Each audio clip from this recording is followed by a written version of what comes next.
India's chances in Australia, it's going to be a tough series because Australia is a very difficult side.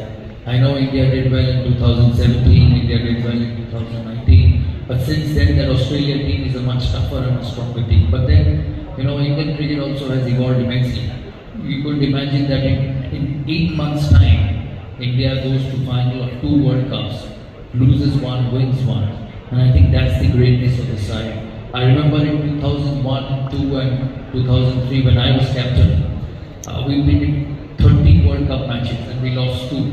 And it was 2 finals.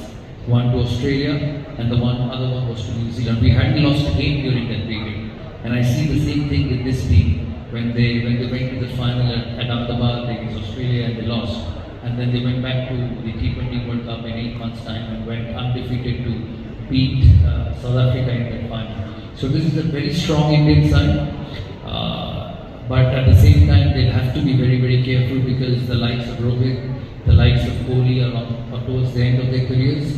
A Kohli in 2017 or a Rohit in 2017 is different from the one in 2024. So they'll really have to play out of their skills to get past Australia. But the positive side is our bowling attack is probably better than Australia's.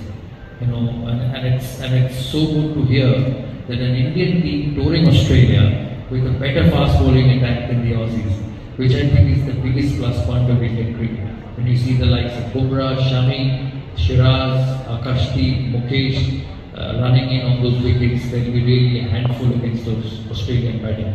And good test teams have bowling units who get 20 test wickets, and I think India has that. So fingers crossed, it's going to be a tough summer for India, 5 in Australia, 5 in England. And it's going to be a big test for Gautam Gambhir, just like everyone else. When I became captain, we had to go to Australia, Pakistan, and all those tough countries. So, characters and teams and players are only made in tough situations.